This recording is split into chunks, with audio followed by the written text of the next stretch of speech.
ಮೋದಿ ಸರ್ಕಾರ ಬಂದ ಮೇಲೆ ಆಡಳಿತ ಯಂತ್ರವನ್ನ, ಸ್ವಾಯತ್ತ ಸಂಸ್ಥೆಗಳನ್ನ, ತನಿಖಾ ಏಜೆನ್ಸಿಗಳನ್ನ ತನ್ನ ರಾಜಕೀಯಕ್ಕಾಗಿ ವ್ಯಾಪಕವಾಗಿ ದುರುಪಯೋಗಪಡಿಸಿಕೊಂಡಿದೆ ಅನ್ನೋ ದೊಡ್ಡ ಆರೋಪ ಈಗಾಗಲೇ ಇದೆ. ಈಗ ಇಂಥದ್ದೊಂದು ಗಂಭೀರ ಆರೋಪಕ್ಕೆ ಪುಷ್ಟಿ ನೀಡುವ ವರದಿಯೊಂದು ಬಿಜೆಪಿ ಒಳಗಿಂದಲೇ ಬಂದಿದೆ ಎಂಬ ದೂರು ಕೇಳಿಬಂದಿದೆ. ಚುನಾವಣೆಯಲ್ಲಿ ಸೋಲೋದಕ್ಕೆ ಪಕ್ಷದ ನಾಯಕರ ವೈಫಲ್ಯ, ಸಂಘಟನೆ ಕೊರತೆ ಹೀಗೆಲ್ಲ ಕಾರಣ ಸಾಮಾನ್ಯವಾಗಿ ಕೇಳಿ ಬರುತ್ತೆ. ಆದರೆ ಉತ್ತರ ಪ್ರದೇಶದಲ್ಲಿ ಲೋಕಸಭೆ ಚುನಾವಣೆಯಲ್ಲಿ ಬಿಜೆಪಿ ಸೋಲೋಕೆ ಜಿಲ್ಲಾಧಿಕಾರಿಗಳ ಬೆಂಬಲದ ಕೊರತೆಯೂ ಒಂದು ಕಾರಣ ಅಂತ ಬಿಜೆಪಿ ಆಂತರಿಕ ವರದಿಯೊಂದು ಹೇಳಿದೆ. ಅದರ ಬೆನ್ನಿಗೆ ಬಿಜೆಪಿ ಚುನಾವಣೆ ಗೆಲ್ಲೋಕೆ ಜಿಲ್ಲಾಧಿಕಾರಿಗಳ ದುರ್ಬಳಕೆ ಮಾಡ್ತಾ ಇತ್ತಾ ಅನ್ನೋ ಗಂಭೀರ ಪ್ರಶ್ನೆಯನ್ನ ವಿಪಕ್ಷಗಳು ಕೇಳಿವೆ. ಬಿಜೆಪಿ ಗೆಲ್ಲೋಕೆ ಜಿಲ್ಲಾಧಿಕಾರಿಗಳು ಏನ್ ಮಾಡಬೇಕಿತ್ತು? ಬಿಜೆಪಿಯನ್ನ ಗೆಲ್ಲಿಸೋದು ಜಿಲ್ಲಾಧಿಕಾರಿಗಳ ಕೆಲಸನ? ಕ್ಷೇತ್ರದ ಚುನಾವಣಾಧಿಕಾರಿಗಳು ಆಗಿರುವ ಜಿಲ್ಲಾಧಿಕಾರಿಗಳಿಗೆ ಬಿಜೆಪಿಯನ್ನ ಗೆಲ್ಲಿಸೋ ಕೆಲಸ ಕೊಟ್ಟೋರು ಯಾರು ಎಂಬ ಪ್ರಶ್ನೆಗಳಿಗೂ ಈಗ ಬಿಜೆಪಿ ಉತ್ತರಿಸಬೇಕಿದೆ. ಯುಪಿಯಲ್ಲಿ ಚುನಾವಣೆಯಲ್ಲಿ ಅಕ್ರಮ ಎಸಗೋಕೆ ಜಿಲ್ಲಾಧಿಕಾರಿಗಳಿಗೆ ಬಿಜೆಪಿ ಒತ್ತಡ ಹಾಕಿತ್ತು ಅಂತ ಬಿಜೆಪಿ ಆಂತರಿಕ ವರದಿಯೊಂದನ್ನು ಉಲ್ಲೇಖಿಸಿ ತೃಣಮೂಲ ಕಾಂಗ್ರೆಸ್ನ ರಾಜ್ಯಸಭಾ ಸಂಸದ ಸಾಕೇತ್ ಗೋಖಲೆ ಆರೋಪ ಮಾಡಿದ್ದಾರೆ. ರಾಜ್ಯದಲ್ಲಿ ಪಕ್ಷದ ಕಳಪೆ ಸಾಧನೆಗೆ ಜಿಲ್ಲಾಧಿಕಾರಿಗಳಿಂದ ಬೆಂಬಲದ ಕೊರತೆಯೂ ಕಾರಣ ಅಂತ ಉಲ್ಲೇಖ ಮಾಡಿರುವ ಬಿಜೆಪಿ ಆಂತರಿಕ ವರದಿಗೆ ಪ್ರತಿಕ್ರಿಯೆಯಾಗಿ ಗೋಖಲೆ ಅವರ ಆರೋಪ ಬಂದಿದೆ. ಶಾಸಕರು, ಸಚಿವರು ಮತ್ತು ಡಿಎಂಗಳು ಅಂದ್ರೆ ಜಿಲ್ಲಾಧಿಕಾರಿಗಳ ಬೆಂಬಲದ ಕೊರತೆ ಯುಪಿಯಲ್ಲಿ ಲೋಕಸಭೆ ಚುನಾವಣೆಯಲ್ಲಿ ಹಿನ್ನಡೆಗೆ ಕಾರಣ ಆಯಿತು ಅನ್ನೋ ಶೀರ್ಷಿಕೆಯ ಬಿಜೆಪಿ ಆಂತರಿಕ ವರದಿ ಕುರಿತು ದಿ ಪ್ರಿಂಟ್ ವರದಿಯನ್ನ ಹಂಚಿಕೊಂಡ ಸಾಕೇತ್, ಚುನಾವಣೆಗಳನ್ನ ತಮ್ಮ ಪರವಾಗಿರಿಸೋಕೆ ಜಿಲ್ಲಾಧಿಕಾರಿಗಳ ಮೇಲೆ ಬಿಜೆಪಿ ಒತ್ತಡ ಹಾಕಿದೆ ಅಂತ ಆರೋಪ ಮಾಡಿದ್ದಾರೆ. ಗೋಖಲೆ ಟ್ವೀಟ್ನಲ್ಲಿರುವ ಹೇಳಿಕೆ ಈ ರೀತಿ ಇದೆ: ಇದು ನಾಚಿಕೆಗೇಡಿನ ಪರಮಾವಧಿ. ಯುಪಿಯಲ್ಲಿ ಪಕ್ಷದ ಸೋಲಿನ ಕಾರಣಗಳನ್ನು ಪರಿಶೀಲಿಸೋಕೆ ಮಾಡಲಾಗಿದೆ ಎನ್ನಲಾದ ಬಿಜೆಪಿ ಆಂತರಿಕ ವರದಿ ಡಿಎಂಗಳಿಂದ ಬೆಂಬಲದ ಕೊರತೆಯನ್ನ ಕಾರಣ ಅಂತ ಉಲ್ಲೇಖ ಮಾಡಿದೆ.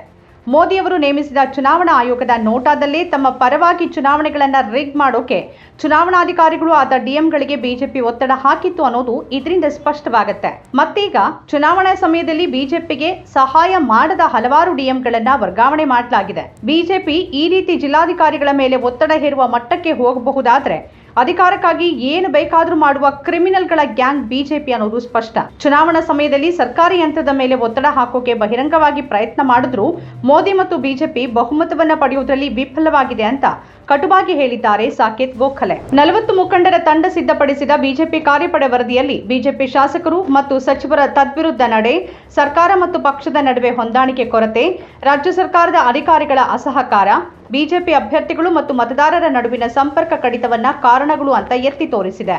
ರಾಜ್ಯದ 80 ಲೋಕಸಭಾ ಸ್ಥಾನಗಳ ಪೈಕಿ 78 ಕ್ಷೇತ್ರಗಳಿಗೆ ಭೇಟಿ ನೀಡಿ ವರದಿಯೊಂದನ್ನು ರಚಿಸಲಾಗಿದೆ. ವರದಿಯ ಸಲ್ಲಿಕೆಯ ನಂತರ ಉತ್ತರ ಪ್ರದೇಶ ಸಿಎಂ ಆದಿತ್ಯನಾಥ್ ಅವರು 12 ಜಿಲ್ಲಾಧಿಕಾರಿಗಳನ್ನ ವರ್ಗಾವಣೆ ಮಾಡಿದ್ದಾರೆ. ಈ ಪೈಕಿ 11 ಜಿಲ್ಲಾಧಿಕಾರಿಗಳು ಲೋಕಸಭೆ ಚುನಾವಣೆಯಲ್ಲಿ ಬಿಜೆಪಿಯು ಎಸ್ಪಿ ಎದುರು ಸೋತ ಕ್ಷೇತ್ರಗಳಲ್ಲಿ ಇದ್ದವರು. ಆಡಳಿತ ಪಕ್ಷಕ್ಕೆ ಬೆಂಬಲ ನೀಡ್ತಿಲ್ಲ, ಮತದಾನದ ವೇಳೆ ಅಡೆತಡೆಗಳನ್ನು ಸೃಷ್ಟಿಸಿ ಬಿಜೆಪಿ ಕಾರ್ಯಕರ್ತರನ್ನ ಅವಮಾನಿಸಿದ್ದಾರೆ ಅನ್ನೋ ಬಿಜೆಪಿ ಸ್ಥಳೀಯ ಮುಖಂಡರ ದೂರುಗಳು ಬಿಜೆಪಿ ವರದಿಯಲ್ಲಿದೆ. ಇದೇ ಕಾರಣದಿಂದ ವರದಿಯಲ್ಲಿ ಹೇಳಲಾದ ಪಕ್ಷದ ಸಮಸ್ಯೆಗಳನ್ನು ಪರಿಹರಿಸುವ ಉದ್ದೇಶದಿಂದ ಈ ವರ್ಗಾವಣೆಗಳನ್ನು ಮಾಡಲಾಗಿದೆ ಅಂತ ಆರೋಪ ಮಾಡಲಾಗಿದೆ. ಹಲವು ಕಡೆಗಳಲ್ಲಿ ಬಿಜೆಪಿ ಶಾಸಕರು ಮತ್ತು ಸಚಿವರು ಪಕ್ಷದ ವಿರುದ್ಧ ಕೆಲಸ ಮಾಡಿದ್ದಾರೆ ಅಂತ ಪಕ್ಷದ ಕಾರ್ಯಕರ್ತರು ದೂರಿದ್ದಾರೆ. ಸರ್ಕಾರ ಮತ್ತು ಪಕ್ಷದ ನಡುವೆ ಇಂತಹ ಸಂಪರ್ಕ ಕಡಿತಗೊಂಡಿರೋದು ಆಶ್ಚರ್ಯಕರವಾಗಿದೆ.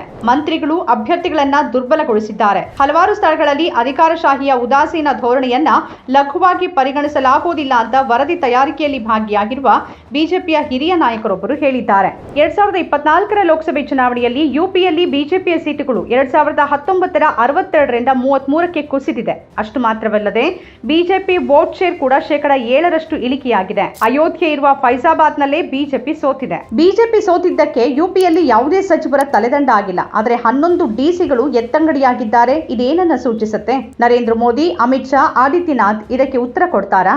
ಸ್ವತಂತ್ರ ಪತ್ರಿಕೋದ್ಯಮ ಇಂದಿನ ತುರ್ತು. ಅದನ್ನ ವಾರ್ತಾ ಭಾರತಿ ಮಾಡ್ತಾ ಇದೆ. ನಮ್ಮ ಚಾನೆಲ್ ಅನ್ನ ಸಬ್ಸ್ಕ್ರೈಬ್ ಮಾಡೋದ್ರ ಜೊತೆಗೆ ಬೆಲ್ ಐಕಾನ್ ಒತ್ತಿ ನಮ್ಮನ್ನ ಬೆಂಬಲಿಸಿ. ಹಾಗೆ ನಮ್ಮ ಕಾರ್ಯಕ್ರಮಗಳನ್ನು ಲೈಕ್ ಮಾಡಿ, ಕಮೆಂಟ್ ಮಾಡಿ, ಅದನ್ನು ಬೇರೆಯವರಿಗೂ ಕೂಡ ಶೇರ್ ಮಾಡಿ. ಹೀಗೆ ನೀವು ಮಾಡಿದಾಗ ನಮ್ಮ ಚಾನೆಲ್ ಮತ್ತಷ್ಟು ಜನರಿಗೆ ತಲುಪತ್ತೆ. ಆ ಮೂಲಕ ನಮಗೆ ಸಹಕಾರ ಆಗುತ್ತೆ. ಇದು ನೀವು ಯಾವುದೇ ಖರ್ಚಿಲ್ಲದೆ ಮಾಡಬಹುದಾದ ಸಹಕಾರ. ಧನ್ಯವಾದ.